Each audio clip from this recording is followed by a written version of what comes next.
कमाने वाली बहू की कहानी। माँ, तू हमारे साथ मुंबई चल। बाबा थे तब बात अलग थी, अब तू इधर गांव में अकेली कैसे रहेगी? बेटा पवन बोला। मैं सोच में पड़ गई। दिल का दौरा आने से पति की अचानक मृत्यु हो गई थी। मैंने बहुत कोशिश की खुद को समझाने की।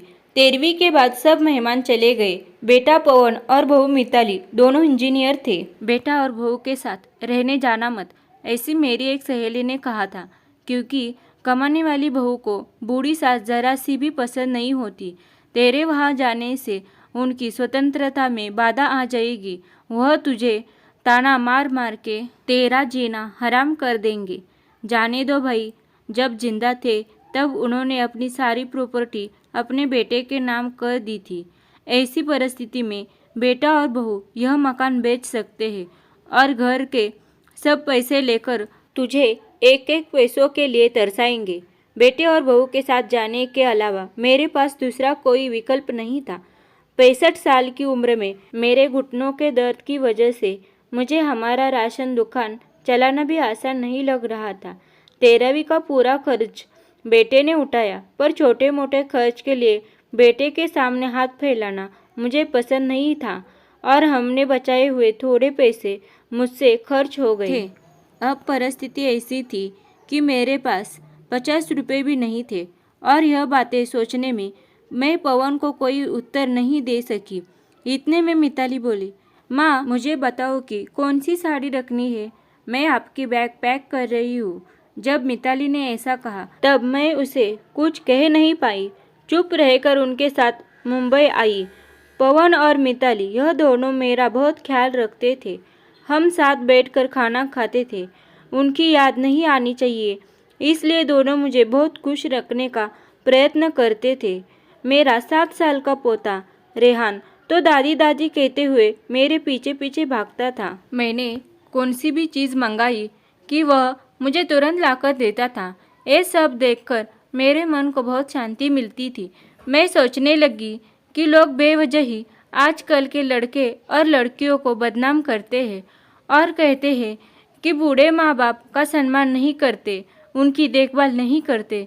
खासकर बहू कमाने वाली होगी तो सास को ठोकरों पर रखेगी। लेकिन मैंने देखा कि ये सारी बातें सिर्फ बातें थी। हर उंगली की तरह हर बहू सेब नहीं होती। आज सबने बाहर घूमने का प्लान बनाया था। हम सब मॉल में गए।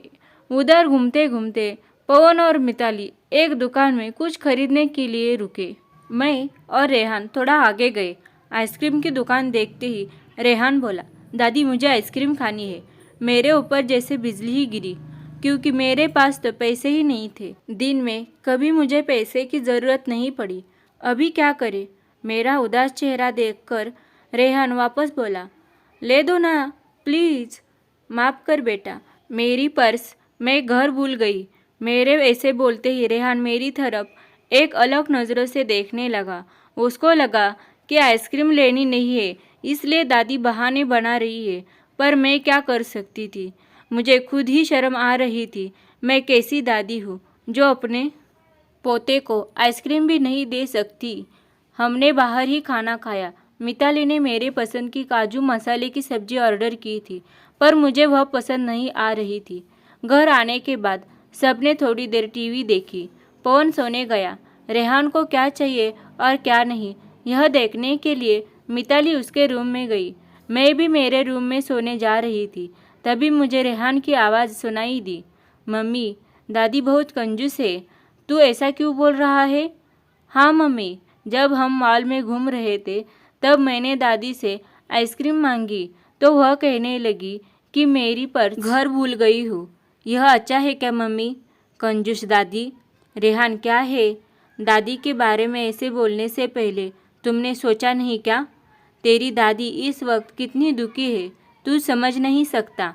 दादी को कितना दुख है। बेटा, दादी और दादाजी गांव साथ रहते थे, तभी अचानक दादाजी सबको हमेशा के लिए छोड़कर चले गए। जिस व्यक्ति के साथ हम 24 घंटे साथ रहते, साथ उठना बैठना खाना पीना हम साथ करते हैं, हम सब अपना सुख दुख बांट लेते हैं, वही व्यक्ति जब अचानक हमको छोड़कर चला जाता है तो कितना दुख होता है, तू अभी नहीं समझ सकता। सोच, अचानक तेरे मम्मी पापा तेरे से बहुत दूर हो गए, इतने दूर गए कि वह कभी वापस नहीं आए, तब तुझे बुरा नहीं लगेगा क्या? नहीं मम्मी, मैं तुम दोनों के बिना नहीं रह सकता, रेहान बोला। बेटा, फिर सोच कि दादाजी बिना तेरी दादी कैसी रहती होगी। ऐसी परिस्थिति में वह अपना पर्स घर भूल गई होगी। तूने उनको कंजूस कहा, उनका प्यार तुझे नहीं दिखा क्या?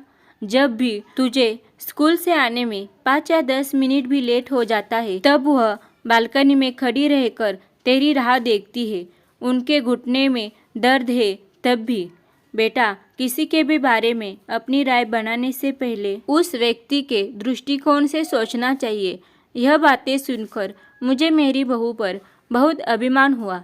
उसकी जगह मैं रहती तो कदापि मैं मेरे लड़के को इतने अच्छे से समझा नहीं पाती। दूसरे दिन सुबह पवन ऑफिस गया और रेहान स्कूल। मिताली ऑफिस में जाते जाते मेरे हाथ में कुछ पैसे देने लगी।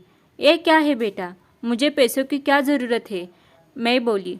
माँ, किसको कब पैसों की ज़रूरत पड़ जाए कह नहीं सकते।